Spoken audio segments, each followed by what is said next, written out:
1971년 11월 24일 밤, 한 남자가 보잉 727 후미 계단을 열고는 20만 달러가 든 가방과 낙하산만 달랑 메고 폭우 속으로 뛰어내렸어요. 그날 이후 그 20만 달러는 단 한 푼도 세상에 나오지 않았고 시신도, 낙하산 잔해도, 그 남자도 영원히 사라졌어요. 그리고 50여 년이 흐른 2026년 1월, FBI가 또 수백 페이지 파일을 공개했는데 여전히 미제예요. 이게 대체 어떻게 된 일일까요? 그 남자 스스로를 댄 쿠퍼라고 했죠. 쿠퍼는 버번 한 잔 마시고 승무원에게 쪽지를 하나 건넸어요.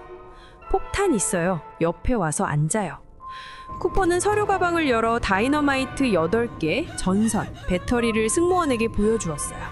그리고 요구한 건 단 3가지. 첫 번째, 20달러 지폐로 20만 달러를 준비할 것. 두 번째, 낙하산 4개. 세 번째, 시애틀 도착하면 연료 채우고 다시 출발할 것. 그런데 여기서 잠깐, 왜 굳이 낙하산을 4개나 달라고 했을까요? 아마도 그건 쿠퍼가 고도의 심리전을 펼친 것 같아요. 낙하산 하나만 달라고 하면 고의로 고장난 낙하산을 줄 수 있잖아요. 그래서 나 혼자 안 뛴다. 인질 데리고 같이 뛰어내릴 거니까 낙하산에 장난질 하지 마라. 이런 의미가 아니었을까요?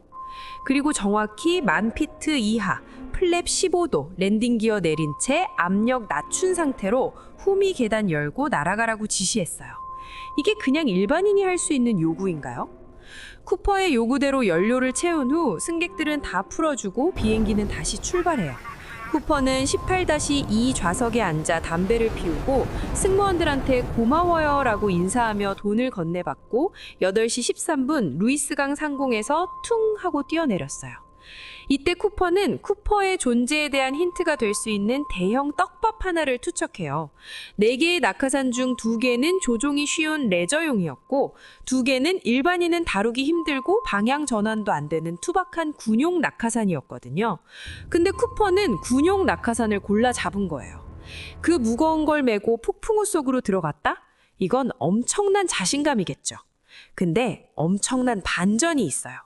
뛰어내릴 때 2개의 낙하산을 메고 뛰어내렸는데 한 개는 아까 말했던 군용 낙하산이었고 나머지 하나는 입구가 바느질로 막혀서 절대 안 펼쳐지는 교육용 가짜 낙하산을 메고 나간 거예요. 얘 뭐예요? 베테랑이 어쩌다 한번 실수를 저지른 것일까요? 아니면 죽으러 가는 미친놈의 객기였을까요? 쿠퍼가 어떻게 되었을까요? 그날 새벽, 미국 역사상 최대 규모의 수색 작전이 시작됐어요. 기퍼드 핀쇼 국유림 일대를 포위하고 헬기까지 띄웠어요. 심지어 루이스강 바닥을 뒤지려고 잠수정까지 동원했어요. 이 띠잡듯 뒤졌는데 허무하게도 시체도 돈 한 푼, 낙하산 조각 하나 안 나왔어요. 정말 아무것도요. 놀랍죠? 그런데 아직 더 놀랄 일이 남아있어요. 쿠퍼가 돈가방을 메고 뛰어내린 지점이 영하 70도의 혹한에 폭풍우가 몰아치던 지옥 같은 상공이었어요. FBI는 범인은 뛰어내리자마자 죽었을 것이라고 결론을 내렸죠. FBI 할아버지가 와도 이건 범인이 죽었다고 판단하지 않았을까요? 그런데 이 대규모 수색작전에서도 시체가 발견되지 않았다고요? 아, 쿠퍼가 남긴 흔적이 딱 하나 있어요. 그 흔적은 1980년 2월 쿠퍼가 뛰어내린 지점에서 60km나 떨어진 컬럼비아 강변에서 발견돼요. 그건 20만 달러 중 일부인 5,800달러였어요. 시리얼 넘버를 대조해보니 쿠퍼가 가져간 돈이 맞더라고요. 근데 여기서 의문점이 생겨요. 왜냐하면 그 돈다발은 강물에 떠내려온 것처럼 보이지 않고 돈다발을 묶었던 고무줄도 아주 짱짱했거든요. 9년이 지난 발견된 돈다발이 멀쩡하다는 게 믿으시겠어요? 이 때문에 일부 전문가들은 쿠퍼가 수사에 혼선을 주기 위해서 일부러 60km나 떨어진 지점에 돈을 묻어둔 게 아니냐는 주장을 펴기도 했어요. 시간을 돌려 다시 2026년 1월로 돌아가서 엉망진창 FBI 수사에 대해서 몇 가지 이야기해 볼게요. FBI가 공개한 기밀 문서에서 용의자 레이먼드 시드니 러셀이 나왔어요. 러셀은 미 국군 출신, 보잉 검사관, 화물조종사, 시애틀 관제까지 했던 사람인데 1972년 수사 때 점프하기 가장 좋은 지점은 우드번 펜마커 근처라고 좌표까지 정확히 찍었대요.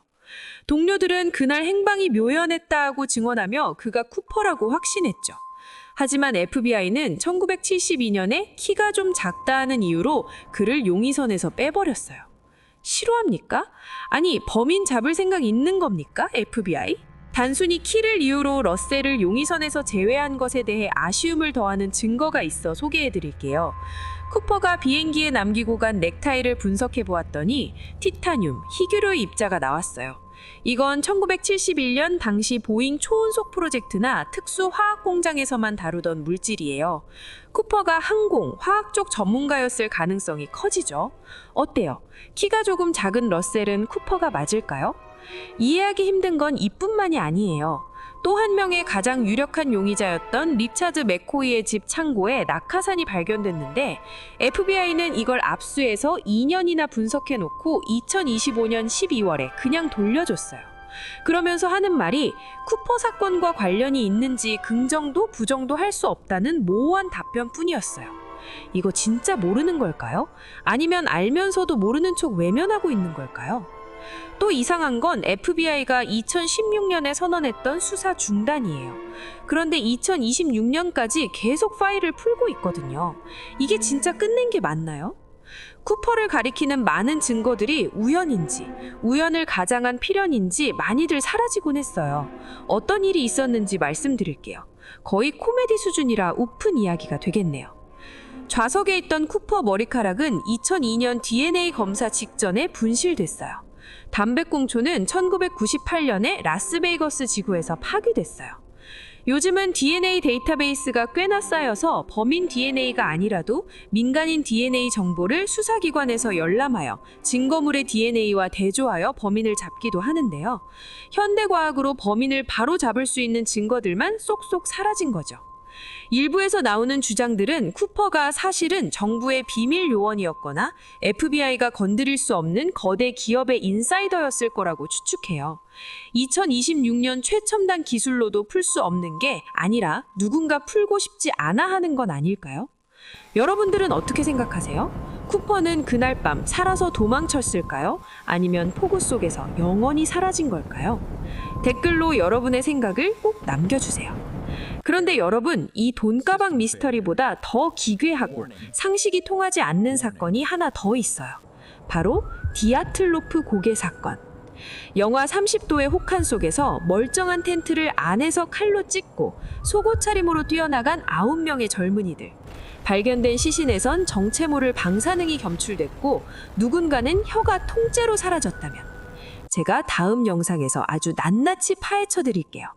이 기괴한 미스터리를 놓치고 싶지 않다면 지금 바로 구독이랑 알림 설정 꼭 눌러주세요.